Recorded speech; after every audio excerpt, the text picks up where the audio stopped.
Hello, extraordinaries. My name is Matthew Paddy, and I help people expand their consciousness and live a zero limits life. More meaning, more abundance, more freedom. And in today's episode, I want to talk to you about meditation and the power behind the meditative practice.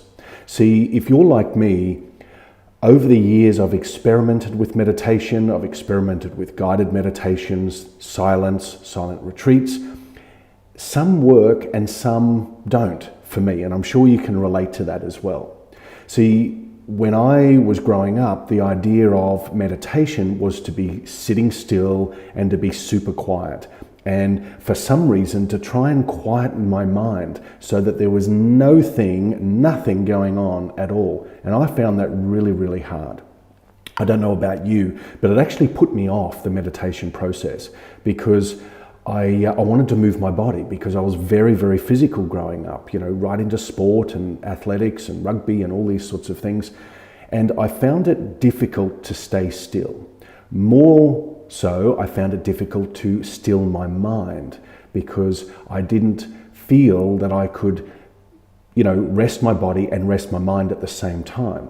So what I developed, what I encouraged, what I guess intuitively went to was to do two things. One, either with my eyes open, was to go to a stream and I'd watch running water. And with my eyes open, I just focused on the running water, just one spot of water running over rocks. And it didn't matter whether I heard a plane overhead or a car passing by or, a squirrel, if there were squirrels, not in my neck of the woods, or a bird. I just focused on the stream, the water running over the rock, and I made that my meditation. So I let thoughts come and go, and by the very fact of sitting in one place and focusing on something outside of me, that was natural, by the way, natural. I became centered. I felt more at ease and more calm. I felt as the water. And I did that not to become the water or not to block out anything else, but to focus my mind. Because that's essentially, in my view, what meditation is about, is to focus oneself. Because we have so much external stimulus that it pulls us off center, it pulls us out of alignment. And we are enrolled and taught and indoctrinated to belief that the external world is more real than the internal world. And so we often see lots of proof of that because, we find it difficult to close our eyes and to relax. We do it out of an evening when the sun goes down and when we have certain neurochemicals being promoted by the brain to sleep or to go into rest. So during the day, though, we are in higher brainwave states, quite typically high beta or mid-range beta brainwave, which is alertness. But alertness can keep us in high sensory output as well. So we feel like we've got more cortisol being produced by our body, and we are in fight or flight or flee, and we can't relax. So going back to the eyes open, so looking at a stream or looking at nature, looking at a natural phenomenon, not buildings or cars or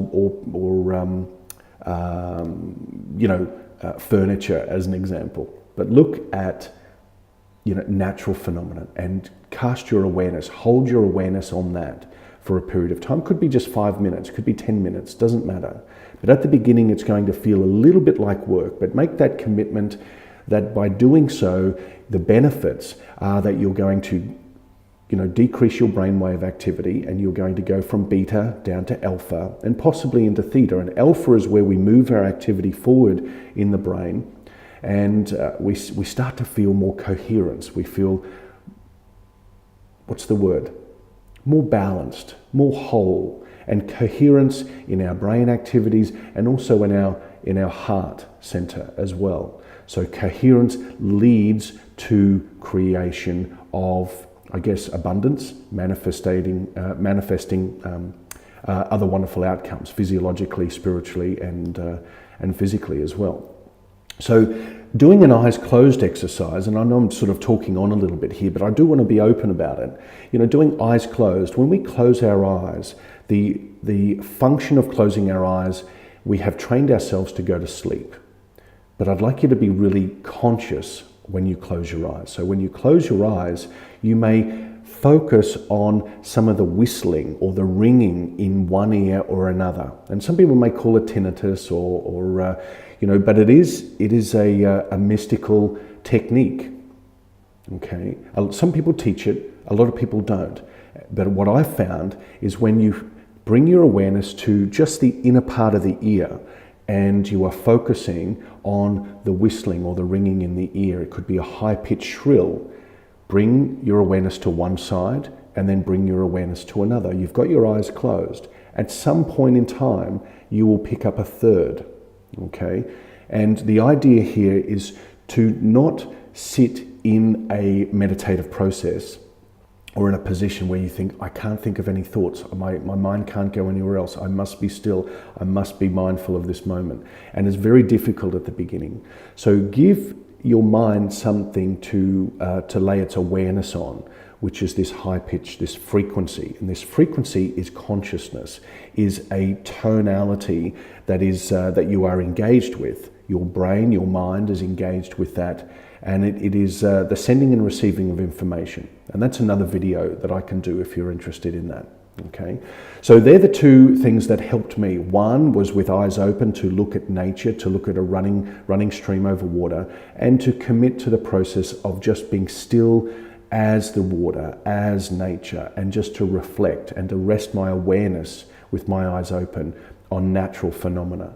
Number two, the closing the eyes was to bring awareness to the whistling or the hissing or the shrill inside the ear. And so moving your awareness from one ear to the other and then working your awareness towards the center where both chime in and become one, and then there's a third that emerges from that. So try that instead of thinking, I need to sit and be still and quiet my mind because I find it really difficult, or I need to move my body. One of the fastest paths to inner peace, inner guidance, and increasing your inner potential is to still the body and move the mind. And when we move the mind, we are moving it off our past, off a predictable future. And we are coming into a very generous present moment. All right, so I hope this has helped. Comment below, let me know if you would like more information or what your experience has been with meditation and any hacks or tips that you have as well. If you love this video, click like, push the bell button, share and comment. And I'd love to see you on the next video as well. Big love. See you.